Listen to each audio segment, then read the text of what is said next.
ń ló jẹ́ pé ilé Oòduà àtẹ̀lẹ́ ẹ̀kọ́ sínú palace tó bá jẹ́ mi ilé Àtìbà ni màá kọ́ wípé the people become Aláàfin now are Àtìbà children. Can you imagine? Bá ló fẹ́ fọ yín bó ló ṣe fẹ́ fọ yín bẹ́yẹ bẹ́ẹ̀ bá fẹ́ sọ̀tàn ẹ sọ ìtàn Ọ̀yọ́ Àtìbà ìtàn Ọ̀yọ́ empire lẹ́ ń sọ ìtàn Ọ̀yọ́ empire tí ọ̀kan yín rárá ìtàn Ọ̀yọ́ empire bẹ́ẹ̀ tán mọ́ ẹ ti wà disconnected pẹ̀lú ẹ̀ misplaced priority náà ń pè léyìn. And it was not an empire. The people become Aláàfin now are Àtìbà children. Níbo ni mo ti wá parọ́ pípẹ́ Ọ̀yọ́ tòní o ọmọ Àtìbà nìkan ni wọ́n kò síran àwọn kò síran Olúewu kò síran Òfìràn kò síran Egungun Ojú kò síran Ọ̀rọ̀ǹgbọ̀tọ̀ níyùn kò síran Ajíbóyèdé kò síran àwọn kànràn kò síran ẹnìkan kan ni wọ́n ń bẹ̀ mọ́ lọ́yọ́ ìran wọn ti parẹ́ ọmọ Àtìbà nìkan ló wá kù. Ìgbésẹ̀ pé káwá jókòó wípé ìgbésí ayé ta gbé lẹ́ńpáyà yẹn ìgbésí ayé tó jẹ́ pé ìran tiwa gan kọ́ ló gbé ìran tí gan kọ́ ló gbé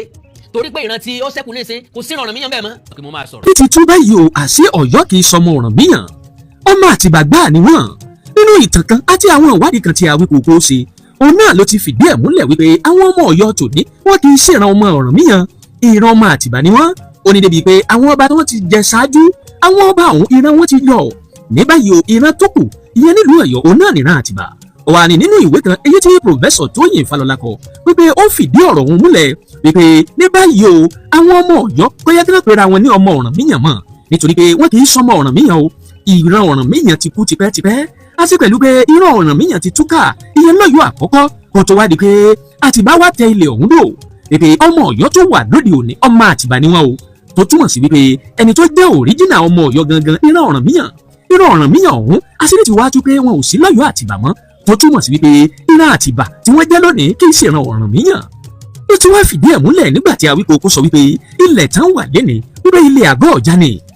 Awikoko tú pẹ̀rẹ̀pẹ̀rẹ̀ ọ̀rọ̀ àwọn ọ̀rọ̀ tó sodo tá ò mọ̀ tẹ́lẹ̀ nínú èyí tí Awikoko ti fi ọ̀pọ̀lọpọ̀ àwọn ìwé tó kà àti ọ̀pọ̀lọpọ̀ àwọn ìwé tí ọ̀pọ̀lọpọ̀ pòfẹ́sọ̀ kọ nípa ẹ̀ nínú èyí tí Awikoko ṣàfihàn wípé àwọn ọmọ Ọ̀yọ́ ń fi pamọ́ ni àti pẹ̀lú pé àwọn ọmọ Ọ̀yọ́ rò wípé àwọn ìtàn ọ̀hún àwọn ló ṣègbè fún níbi tó ti fohùn sáké wípé rárá o ìlú Ilé-Ifẹ̀ òun náà ló ṣègbè fún níbi tí àwọn ìtàn ọ̀hún ti tú àṣírí àwọn Ọ̀yọ́ tó fi hàn wípé wọ́n kì í ṣe ọmọ Ọ̀rànmíyàn mọ́ ọmọ Àtìbà gbáà ni wọ́n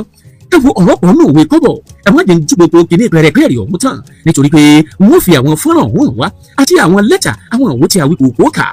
àti nínú ìntàvíù kan tí wọ́n ti béèrè lọ́wọ́ bàbá wa ìyẹn pòfẹ́sọ̀ Tóyìn Fálọlá bàbá tó pẹ̀rẹ̀pẹ̀rẹ̀ ọ̀rọ̀ ẹ wò ó bá dégbà àkọ́kọ́ lẹ́yìn wò wá abẹ́yìn ti di olólùfẹ́ wa tẹ́lẹ̀ rí ṣùgbọ́n ẹ ò tí ì tẹ subscribe button síbẹ̀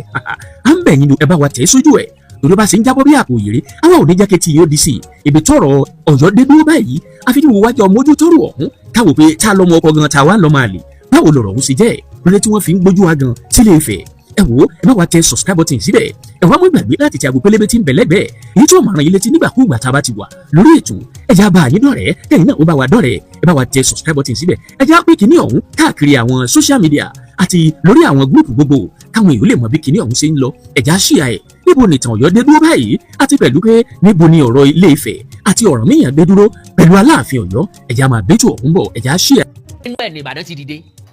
kò túmọ̀ sí pé ìdìde Ìbàdàn pé ọmọ Ọ̀yọ́ nìkan làwọn ti ń bẹ ń bẹ̀. So bàbá wa ní the collapse was triggered by the Fulani attack crisis. So because they subsequently control Ìlọrin and they launched a series of invasion ń sọ̀rọ̀ nípa àwọn Fúlàní ní ìgbà lọ́wọ́ tí wọ́n ti gba àkóso ìlú Ìlọrin tọ̀tún tòsì tíwájú tẹ̀yìn ni wọ́n kógun jà wọ́n fẹ́ wàhálà láyìíká wọn ọmọ káàró òjìrè tó wù kó lè wà láyìíká wọ́n fẹ́ kọ́ńkà wọn kí wọ́n gbalẹ̀ wọn torí pé ajédé kì í jẹ̀ kán mọ́. So and they launched a series of invasion. So when that empire collapsed, people fled in different directions. Brother mi Ọ̀yọ́ legacies o rò pé ó fẹ́ fọ yín kò fẹ́ fọ yín. People fled in different directions. Gbogbo àwọn tó kú lọ́yọ̀ọ́ kálukú forí lébi tó rí gbà. Lára wọn tìlàwá tá a dorí kọ̀ náà fẹ́ padà. Lára wọn làwọn tí wọ́n lọ káàkiri ilẹ̀ káàró òjìrè tógun lé ńgbà tí ilé bá ti wó kò síbi táwọn tí ó ń gbénu ilé ọ̀hún ó gbé mọ́ kálukọ́ wàá bòmí ìsàtìpó ni. Now Mr. Edmond ògbóǹtagí nínú àwọn tó máa ń fi ọ̀rọ̀ wá àwọn ọ̀jọ̀gbọ́n àwọn onímọ̀ ìjìnlẹ̀ àwọn èèkàn láàrin ìlú àwọn olóṣèlú lẹ́nu wò ni. So ó béèrè lọ bàbá Professor Tóyìn Fálọlá pé ìjà àgbà láàrin Ọọ̀ni àtàláàfin gẹ́gẹ́ bí òǹpìtàn kí wọ́n bá wa dá sí i. Ìkọ́sá bá sọ pé jàgbá ń bẹ láàrin wọn àwọn tọ́rọ̀ òye ká mọ̀ pé wọ́n ló pònú àwọn tọ́rọ̀ òye ọ̀rọ̀ kì í yé wa bákan náà lójú òye tiwọn wọ́n rò wípé kò síjà kankan láàrin wọn gbélé tá à ń ṣe yìí àfi ń dájà lẹ̀ láàrin wọn ni míwá àwọn ọ̀jọ̀gbọ́n mọ̀ àwọn àgbàlagbà mọ̀ àwọn tí wọ́n tó bàbá fún wa wọ́n mọ̀ pé jàgbá ń bẹ láàrin wọn ó wá kẹ́ntì ọ̀sọ́ ṣùgbọ́n ní ìsìn tá a ti wá sọ tó ti wá di pé ó ti di kárí ayé aṣọ ṣúgà afẹ́fẹ́ ti fẹ́ fùrọ̀ adìẹ ti hàn síta kálukú wá bẹ̀rẹ̀ sí ní sọ ìhà tó kọ sí wọn àti bó ṣe rí lójú wọn ẹ já mú bit by bit bàbá Tóyìn Fálọlá wọ́n dáhùn báyìí I wrote him a long piece and one of the things I wrote forget this rivalry ìyẹn wà nínú àpilẹ̀kọ tí mo kà nígbà tí mo ṣe live tí mo ní Professor Tóyìn Fálọlá kọ oríṣiríṣi àwọn èèyàn ló pè mí lẹ́yìn ètò náà send message sí mi pé àpilẹ̀kọ tí mo kà yẹn kò síbi nǹkan tó ti fẹ́ fọ Ilé Ifẹ̀ pé Ọ̀yọ́ àti Aláàfin ló gbé lárugẹ mo wá ní mo mọ ní tí mò ń ṣe mo fẹ́ establish ẹni kó wà on record pé nígbà báyìí o ẹnìkan báyìí gba ọba Òwúadé nímọ̀ràn ìgbà tí wọ́n fẹ́ kọ́ wọn láwọn kọ́ sí ọba Òwúadé like open letter wọ́n sọ pé àwọn dá sọ̀rọ̀ Ilé Ifẹ̀ àti Ọ̀ọ̀ni Ilé Ifẹ̀ àti Ọ̀yọ́ tàbí Ọ̀ọ̀ni àtàláàfin wọ́n kọ́ sí Aláàfin Òwúadé nígbà tí wọ́n píìkì ẹ̀ tọ́gbọ̀ pàṣẹ lọ́wọ́ gómìnà Ṣèyí Mákindé tí wọn ò tí ì wúyè rárá ní January so now àwọn wá sọ pé kó gbàgbé nípa ìjàgbá o move in direction of development má jìjàgbá ojú ọ̀nà tó lè mú ìdàgbàsókè wọlé wá sí ìlú Ọ̀yọ́ nìkan gbájúmọ́ ntí yóò mú ìdàgbàsókè wọ ìlú Ilé Ifẹ̀ ńlọ ní ti Ilé Ifẹ̀ gbájúmọ́ bó lórúkọ Ilé Ifẹ̀ ò ṣe ní parẹ́ bó ni ó ṣe wà lókè káàkiri àgbáyé tí wọ́n fi máa rántí Ilé Ifẹ̀ wípé orírùnran káàrọ̀ òjíire ni ńlọ ní gbájúmọ́ lára rẹ̀ ni dídálé ìtajà sílẹ̀ káàkiri tí wọ́n pè ní Ọ̀jájá mall Ọ̀jájá supermarket Ọ̀jájá hotel Ọ̀jájá ilé Ọ̀jájá tọ́hún kò sí bẹ́ẹ̀ sì wá sọ̀rọ̀ Ọ̀jájá tẹ́ ní bèrè pé ta ní jọ́ Ọ̀jájá wọ́n mọ̀ wípé Ọọ̀ni tí Ilé Ifẹ̀ ni wọ́n jẹ́ Ọ̀jájá lára ẹni ti yunifásitì àti bẹ́ẹ̀ bẹ́ẹ̀ lọ bàbá ni táwọn gba ọba Òwúadé níyànjú láti ṣe nu o ọ̀dà ẹ má jà lu àmì fàágùn fún àwọn ọ̀rẹ́ mi ní lọ́kàn wípé n tiẹ̀ wá mọ̀ mi ìwo kínní yẹ wípé orúkọ mi tiẹ̀ wá ń bẹ ọ́ kárí orúkọ mi eléyìí túmọ̀ sí wípé whatever tí n bá sọ kì í ṣàṣejù sẹ̀ríà ni now ẹ já wo fídíò Professor Tóyìn Fálọlá kí n tó wá reflect lórí ẹ̀ níwọ̀nba God bless you mi ìfẹ́ lu àmì fàágùn fún God bless you. You know, as a historian, help us resolve this issue. The rivalry between the Aláàfin and the Ọọ̀ni, what is it about? Well, I can resend it to you. Before this installation, I wrote for him a long piece. And one of the things I said is forget this rivalry. Move in the direction of development. The road leading to Oyo is under construction. The road going to Ife is terrible. How can you drive a Rolls Royce on that Ibadan road in the name of God? The Ọọ̀ni does that. But you know what that means. So, if you ask me to go to Ife today, I will say I'm not going. So, I said, why don't you refocus to city development and forget this rivalry? Now, they are all taken to histories that they choose the one they want. Because the Oyo that Òwúadé is governing is Oyo Atiba. It was not an empire, it was a city. A city. The empire had fallen. That collapsed. Broken into pieces, of which Ibadan was one. That collapse was led by the Fulani attack. Was triggered. It was triggered by the Fulani crisis. Because they subsequently control Ilorin. And then they launched a series of invasions. It has to do with Alimi. Yes. So, when that empire collapsed, people fled in different directions. And the small segment went to now what you call Oyo. It was not an empire. Governed by Atiba. The people who become Aláàfin now are Atiba's children. Descendants of Atiba's children, two families. It was not the Oromiyan Empire. Oromiyan Empire is gone. It's gone. But if Òwúadé now wants to tell the story, he will tell the story of the empire, not of Oyo Atiba. You understand? Mo nígbàgbọ́ pé ti gbọ́rọ̀ tí Professor Tóyìn Fálọlá sọ máa ń mú word to word bit by bit gbogbo ohun tí bàbá sọ pátápátá láì yọ̀rọ̀ kan kù níbẹ̀. Why don't you refocus to city development and forget this rivalry? Now they are all taken to histories that they choose the one they want. Because the Oyo that Òwúadé is governing is Oyo Atiba. It was not an empire, it was a city. Àkàndá ọ̀rọ̀ Awikoko ló kọ́ mi. Àjàó àrò ni mi Awikoko aṣọ lójú ọlọ́rọ̀. Bọ́lọ́rọ̀ bá gbọ́ kí n bàbá ńlá bàbá ọlọ́rọ̀ ṣe. mo kí gbogbo ọmọ kóòtù òjíire bí nílé lóko lódò lẹ́yìn odi àánú ọlọ́run alayò ní fi sílẹ̀ o ẹ ní bòkú ọmọ ńlé wàhálà àti ìdààmú kiri tóbi kò ní mọ̀nà ẹ̀dẹ̀ wa mo kí gbogbo wa pàkú dédé àkókò yìí yóò jẹ́ ìyàlẹ́nu fún wípé akíní sáwí kóńkó kí ló dé tó tòwé jọba yìí ẹ̀kún ní ẹbá kún wa ọ̀rẹ́ mi òǹpìtàn Ìbàdàn òun ni mo ń kó ìwé sẹ́gbẹ̀ẹ́ ìwé tó wá kó sẹ́gbẹ̀ẹ́ tí mo rí gbẹ̀yìn mo wá rí tí mo gbọ́n tí ń sọ wípé ìwé la kó kalẹ̀ yìí o ká gbìyànjú ká tọ́jú ẹ̀ ká má jẹ́ kí wọ́n rí kò wá sẹ́ni méjì tí ó pòwe ọ̀hún mọ́ bówe bá jòwe ẹni bá a bá sọ̀rọ̀ ẹ̀rù já ń bani ni mo ti mọ̀ pé mi náà ni yóò lè parú òwe bẹ́ẹ̀ mọ́ lọ́wọ́ á jẹ́ kí n sọ wípé ọ̀pọ̀lọ́ ń yé ẹyin ó ń fi pamọ́ igún ń yé ẹyin ó ń fẹ̀yìn pamọ́ aláǹgbá ń yé ẹyin ó ń fẹ̀yìn pamọ́ àtọ̀pọ̀lọ́ àtẹ̀yìn ẹ̀ wọn ò ṣeé ṣe bẹ́ẹ̀ àtigún àtẹ̀yìn ẹ̀ wọn ò ṣeé ṣe bẹ́ẹ̀ àtàláǹgbá àtẹ̀yìn ẹ̀ wọn ò ṣeé ṣe bẹ́ẹ̀ lọ́wọ́ á jẹ́ kí n sọ wípé aṣọ tí àlejò wọ̀ tí ń sọ̀jìká onílé ní lílò ni ò tí ì kàn wọ́n á ní ó nìkan kọ́ ló níwèé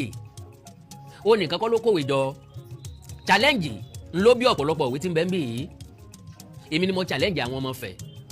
pé tó bọ́ bá wù yín ẹ kó tàn bóde tó bá sì wù yín ẹ pàtàn bá bẹ́ èmi ìkúkú sọmọ fẹ̀ ní tó bá wù wọn kan fojú yín rí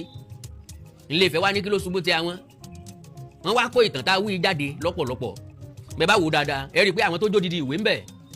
ńlọ wà lókè yìí àwọn tó wà ń sàlẹ̀ yìí wọ́n ṣe odidi ìwé ni lọ́dọ̀ àwọn tó ní ṣùgbọ́n ẹyọ kọ̀ọ̀kan ni kò ṣeé fi ilẹ̀ mo máa ń láti lọ scan ẹ̀ kàn bá mi páàkì ẹ̀ padà kó tó di odidi ìwé padà tẹ́ bá wá wò dáadáa eléyìí tó lékè yìí ẹ rí i pé ó ti ń gbó volume 1 ni ó dé volume 13 bó ṣe wà yìí tọ́jà ẹyọ kan yìí volume 1 lélẹ́yìí ó dé volume 13 ńjọ́ láàtò jẹ́ tán so láti wá fi hàn ọ̀rẹ́ mi òǹpìtàn kó lè mọ̀ wípé bíṣọ ẹni bá ta àádọ́ọ̀bù jẹ ni n ò ṣe wèrè mọ́ inú ẹni ní gbé agbájé lówó bá bẹ́ẹ̀ lóògùn àǹfààní ìran tiwọn nìkan ni àkàndá ọ̀rọ̀ Awikoko mo kí gbogbo ọmọ káàró òjìrè lẹ́ẹ̀kan sí i bẹ́ẹ̀ bá gbàgbé lẹ́nu ọjọ́ mẹ́ta yìí náà ni fọ́nrán kan jáde ìfọ̀rọ̀wánilẹ́nuwò ìfọ̀rọ̀wérọ̀ bàbá wa ọ̀jọ̀gbọ́n nínú àwọn nǹkan Professor Tóyìn Fálọlá wọ́n sọ àjọsọpọ̀ pẹ̀lú ohun wádìí kan lórí ètò ọ̀rọ̀ tí wọ́n wá sọ ó wá di tí gbogbo ọmọ káàró òjìrè ń gbé káàkiri ṣé ẹ gbàgbé pé lọ́dọ̀ tèmi ẹkún ni mò ń bá kún wá ọ̀rọ̀ tó jáde lọ́yọ̀ọ́ lèmi ò fi sọ̀rọ̀ and ẹ trust àwọn ará Ọ̀yọ́ every slight opportunity wọ́n máa try láti eat Ifẹ̀ ọ̀dà bẹ́ẹ̀ yẹn bá wá sọ̀kò sórí òrùlé dandan ni kó nílé ọ sọ̀rọ̀ wọ́n ti mọ̀ pé táwọn bá ti sọ̀kò sífẹ̀ dandan ni ọmọdékùnrin tí wọ́n ń pè l'Awikoko yóò fẹ́ sọ̀rọ̀ dandan ni wọ́n mọ̀ pé mo máa sọ̀rọ̀ torí wọ́n ń bú yẹ wọ́n ń bú babẹ́ ọlọ́jọ́ ọkú rẹ̀ ò tí ì pé ọjọ́ ọkú ẹ ti pé ìwọ lọ ń yẹ ẹ́ now wọ́n wá sáré sọ̀rọ̀ ọ̀rọ̀ tí wọ́n sọ ni wọ́n kọ́kọ́ fi wọlé ká tó wọ fídíò Professor Tóyìn Fálọlá nínú ọ̀rọ̀ tí bàbá wa sọ náà ni o àwọn interpret ẹ̀ ọ̀nà tí wọ́n gba interpret ẹ̀ àtẹ̀jáde tí wọ́n fi ta Ọ̀yọ́ Legacies ń ló post gbogbo ẹ̀ ṣé gbàgbé mo ní ọ̀rọ̀ tí wọ́n bá sọ ní máa ń mú èsì wá látọ̀dọ̀ tèmi ọ̀pọ̀lọpọ̀ ẹ̀ kì í ṣèmi ni mo orchestrate ẹ̀ yàtọ̀ sí pé ńgbà tó bẹ̀rẹ̀ níbẹ̀rẹ̀ pẹ̀pẹ̀ èmi mo bẹ̀rẹ̀ rẹ̀ ẹ máa rí i pé Ọ̀yọ́ Legacies ní orúkọ tó wà níbi tó ti jáde ó gbé fídíò àwọn bàbá wa síbẹ̀ mo screenshot ẹ̀ láti post ẹ̀ síbí báyìí lórí program tó ń pè ní State Affairs with Edmond Obilo now lọ́kàn Ọ̀yọ́ Legacies ó rò wípé history fẹ́ fún àwọn nínú ọ̀rọ̀ tí Professor Tóyìn Fálọlá sọ àbátú palẹ̀ nísìn jáwò kejì now ìkejì nínú àwọn ìwé ọ̀hún tó jáde ó ní eléyìí when you tell the truth you will not have many friends gẹ́gẹ́ bí irú tèmi báyìí tí ọ̀jẹ̀ ń lọ́rẹ̀ẹ́ because not everyone can endure the truth because for every lie there is always need to tell another lie to cover another lie to cover another lie and lies continued. Lamba àgbélẹ̀rọ ìtàn irọ́lábí awíkótókótó awíkàtìkàtì alárékérekè ń jẹ́ wàá mọ̀ gbogbo orúkọ mi sí gan òpùrọ́ gbogbo will continue despite all hard evidences. Edmond Obilo and Professor Tóyìn Fálọlá engaged each other and Oyo does not need to pay them to tell the story after all many how, but they are trying to change the narrative by trying to manipulate all suspecting people. After all, it's in the book from Alawiye to all the books of J.F. Atanda, Saburi Bi Obaku, Toyin Falola, and many other erudite scholars. Èyí náà látọwọ́ Ọ̀yọ́ Legacies. Eléyìí, only let's gather here and take some history lessons. The truth hurts, but it is still the truth, not all those accidental historians. Today, all across the world, from the departed and the living, the works of Professor Toyin Falola have remained legendary as an authority on history, including Yoruba history. Now, tẹ́bá wo dáadáa nísìn. So, okay, Ife was not an empire like Oyo and Ibadan. Oromia dynasty is over in Oyo. Awolowo needed a story to elevate Ife and politically unite Yorubas. He went on to say the stories of Ife were largely fiction, just like that of the Bible. The host is from the east yo. Now, lọ́kàn ẹni ó rò wípé ọ̀rọ̀ yẹn fẹ́ fọ Ọ̀yọ́, ṣùgbọ́n gbà tí mo bá tú àtúpalẹ̀ rẹ̀ tán wọ́n mọ position bíi tí wọ́n wà já tún wọlé tó tún kàn. So ilé tó wà ń sàlẹ̀ ń Ife was not an empire. Màá mú jáde wá fún yín complete. Bóyá bá ń gbé sí kejì ṣe ilé tó tún kàn. Okay, Ife was not an empire. Major points here nínú ọ̀rọ̀ yẹn náà lélẹ̀ tí mo jáde o. Ó ní Ọ̀yọ́ Legacies náà ló post ẹ̀. Ife was not an empire like Oyo and Ibadan. Oromia dynasty is over in Oyo. Ṣé ti rí nísìn ó rò pé tàn yẹn fẹ́ fọ́ àwọn. Tí mo ti sọ tẹ́lẹ̀ ni Professor Toyin Falola ń sọ yìí wípé ìran Ọ̀rànmíyàn ẹ̀jẹ̀ Ọ̀rànmíyàn ó ti parẹ́ kúrò l'Ọ́yọ́ kò sí ń bẹ̀ mọ́. Bàbá ìwà establish ẹ̀ o tún wá ń sọ̀rọ̀ sí mi ọmọ wípé tí mo ti sọ náà ni bàbá tún gbẹ́sẹ̀ lé ni bàbá establish mọ́. Ta ló wá wà vindicated sẹ́mi ni àbíwọ̀ bá ń gbé bẹ̀ padà. Now, Ife was sacked twice in 19th century by Modakeke and Ibadan. Ṣé ẹ wá gbàgbé pé mi Àkàndá wá lọ́jọ́ kan mo sọ wípé Mọdákẹ́kẹ́ àti Ìbàdàn Mọdákẹ́kẹ́ pẹ̀lú ìrànlọ́wọ́ Ìbàdàn pé wọ́n ń gbógun ti Ilé Ifẹ̀. Ọ̀rẹ́ mi òpìtàn Ìbàdàn yìí ó jáde ó takò ó ṣe ló ti rẹ́rìn lórí program ńjọ́ yẹn ń pé wọ́n tún ti dé o ìgbà wo ni Ìbàdàn ràn Ilé Ifẹ̀ lọ́wọ́ láti gbógun ti ìgbà wo ni Ìbàdàn ràn Mọdákẹ́kẹ́ lọ́wọ́ láti gbógun ti Ifẹ̀ mú láti jáde padà pé kì í ṣe Ìbàdàn sin Ìbàdàn gbà yẹn ni. So òun náà ni Professor Toyin Falola ló ti fìdí ẹ̀ múlẹ̀ yìí bá ń gbé sí padà. Ife was sacked twice in 19th century by Modakeke and Ibadan. Ife people shouldn't be telling the story of Oduduwa, the kingdom of Oduduwa, the kingdom Oduduwa built in Ife, not current one in Osun. Baba ò ever sọ bẹ́ẹ̀. Wọ́n fàfikún ilé ni fell and buried long time ago. Ife people should start Ife story from how Alaafin and his Bashorun Ogunmola resettled Ife refugees in this current location. Let's gather here and take some history lessons. The truth hurts. Ibi tó ti bẹ̀rẹ̀ náà nìyẹn. So now èwo ló tún kù? Move in direction of development. The road lead to Oyo is under construction. The road to Ife is terrible. Bàbá yìí ní ojú ọ̀nà tó lọ sọ́yọ́ kò dáa. Èyí tó lọ sí Ilé Ifẹ̀ ó burú jáì. Pé báwo ni èyí ó ṣe wá gbé Rolls Royce gbàrú ojú ọ̀nà Ifẹ̀ sí Ìbàdàn. Mr. Edmond sọ wípé ṣùgbọ́n ọ̀ní ń gbé Rolls Royce kọjá ń bẹ̀. Bàbá ní ọ̀rọ̀ tó ń sọ ó ti yé wọn bẹ́ẹ̀ yẹn. Pé ṣùgbọ́n tán bá invite onílé Ifẹ̀ náà wọ́n pé kó wá sí Ilé Ifẹ̀ ó lè sọ pé òun lọ. Torí ojú ọ̀nà yóò mọ̀ bá wọn lẹ́rù. Now, so how can you drive a Rolls Royce on Ife Ibadan road? And when if you ask me to go to Ife today, I may say I'm not going. Àwọn lè sọ pé àwọn ò lọ. Why don't you refocus to city development and forget the rivalry? Èwo ló kù. So okay, gbogbo ẹ̀ náà nu Aláàfin Ọ̀wádé ni wọ́n ń bá wí bẹ́ẹ̀ yẹn pé kí ló dé tó tún èrò ẹ pa kó lórí ìwọ́jú mi èmi ò jù ọ́ kó bẹ́ẹ̀sì ọ̀rọ̀ ẹ lórí kí ni yóò mú dàgbàsókè wọ ìlú Ọ̀yọ́ wá bó o láṣẹ lámìtá àlápá láàrin ìlú tí ń bẹ́ńlẹ̀ Káàárọ̀ Òjíire lónìí ká gbàgbé Ọ̀yọ́ empire tó ti ṣubú sẹ́yìn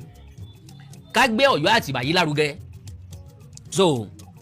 now they are all taken to history. Ẹ gbọ́ bẹ̀rẹ̀ dáadáa o gbogbo ẹ̀yin ọ̀jọ̀gbọ́n tí ń gbọ́ mi o. Now they are all taken to history that they choose the one they want. Tẹ́ bá gbọ́ mi dáadáa sẹ́yìn èmi Àkàndá ọ̀rọ̀ Awikoko sọ wípé ìtàn tó sọ̀rọ̀ lọ síbí ó lè sọ̀rọ̀ padà síbí torí pé ìtàn dàbí pé kéèyàn lọ kán sọ pé káwọn students kan wá ṣe project lórí same topic àwọn kan gba bí àwọn kan gba bí àwọn kan gba bí àwọn kan gba bí kálukú wọn wá mú àbájáde wọn wá gẹ́gẹ́ bẹ́ẹ̀ nìtàn ṣe jẹ́ ìtàn òkín lójú kan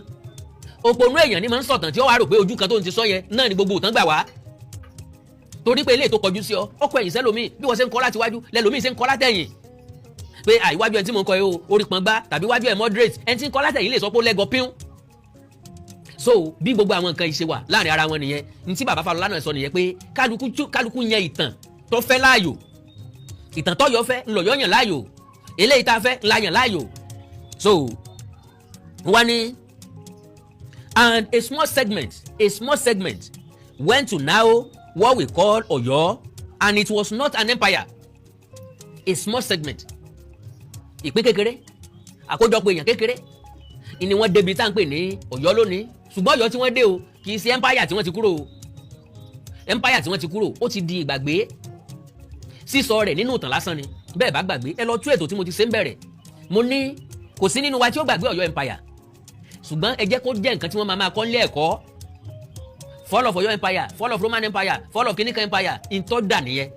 ní ṣe pé ká wá jókòó wípé ìgbésí ayé tá a gbé lẹ́mpire yẹn ìgbésí ayé tó jẹ́ pé ìran tiwa gan kọ́ ló gbé ìran tí yín gan kọ́ ló gbé torí pé ìran tí ó ṣẹ́kù nísìn kò sí ìrànràn míyàn bẹ̀ mọ́ ẹ̀yin náà establish ẹ̀ pé bàbá sọ bẹ́ẹ̀ so wá ní the people become Aláàfin now are Atiba children descendants of Atiba's children 2 families ẹbí méjì péré Agúnlóyè àtàlówólódù sáwọn nìkan lọ́yọ́ ni sátìbà nìkan lọ́yọ́ wọ́n ti pa gbogbo òràn rẹ́ gbogbo ẹ tó lè bá wọn du ọba wọn ò sí láyé mọ́ wọ́n wá gbé ẹbí mi dìde so and it was not an empire the people become Aláàfin now are Atiba children níbo ni mo ti wá parọ́ wípé Ọ̀yọ́ tòní o ọmọ Àtìbà nìkan ni wọ́n kò síran àwọn kò síran Olúewu kò síran Òfìràn kò síran Egungun Ojú kò síran Ọ̀rọ̀ǹgbọ̀tọ̀ níyùn kò síran Ajíbóyèdé kò síran àwọn Kànràn kò síran ẹnìkan kan nu wọn ń bẹ̀ mọ́ lọ́yọ́ ìran wọn ti parẹ́ ọmọ Àtìbà nìkan ló wá kù èwo mo wá fi parọ́ ń bẹ̀ èwo lọ́jọ́ ìwé ìtàn jẹ́ ẹ̀fọ́dún jọ ń bẹ̀ so now 2 families bàbá ó sọ pé Agúnlóyè àtàlówólódù èmi mo fi kún pé ǹgbà ó jẹ́ pé bí méjì tó kù náà nu Alówólódù àtàgúnlóyè Agúnlóyè àtàlówólódù ẹjá tẹ̀ wájú wípé the people become Aláàfin now are Atiba children the people becoming Aláàfin now are Atiba children àwọn ọmọ Àtìbà nìkan ni wọ́n ń jẹ Aláàfin lónìí sátìbà nìkan lọ́yọ́ ńbo làtìbà ti wá àwọn ọmọ Àtìbà mọ ibi tí àwọn ti wá but wọ́n ní láti sọ fún wa fúnra wọn wọ́n ní descendant of Atiba children 2 families Agúnlóyè Alówólódù it was not the Ọ̀rànmíyàn empire kì í ṣe Ọ̀rànmíyàn empire mọ́ but if Ọwọ́adé now want to tell the story he will tell the story of empire not Ọ̀yọ́ Àtìbà can you imagine nbọ wa ló fẹ́ fọ yín bó ló ṣe fẹ́ fọ yín bẹ́ẹ̀ yẹn bẹ́ẹ̀ bá fẹ́ sọ̀tàn ẹ sọ ìtàn Ọ̀yọ́ Àtìbà ìtàn Ọ̀yọ́ empire lẹ́ ń sọ ìtàn Ọ̀yọ́ empire tí ọ̀kan yín rárá ìtàn Ọ̀yọ́ empire tẹ́ ẹ̀ tán mọ́ ẹ ti wà disconnected pẹ̀lú ẹ̀ ńlẹ̀ ń sọ misplaced priority náà ń pelé yín o kẹ́yìn ó torí pé bàbá ẹ̀ ò lówó lọ́wọ́ kó adopt sí bàbá oníbàbá àbí kẹ́yìn ó torí pé ìyá rí ọ̀rẹ́ wà tàbí mọ̀mọ́ ẹ̀ ní ìpèníjà ara kó adopt ìyá oníyá lọ́jọ́ nǹkan ẹ̀yẹ gẹ́gẹ́ bẹ́ẹ̀ ló ṣe rí nígbà tí wọ́n bá deny bàbá tiẹ̀ ńlọ jẹ́ pé ilé Oòduà àtẹ̀lẹ́ kọ́ sínú palace wọn tó bá jẹ́mi ilé Àtìbà ni màá kọ́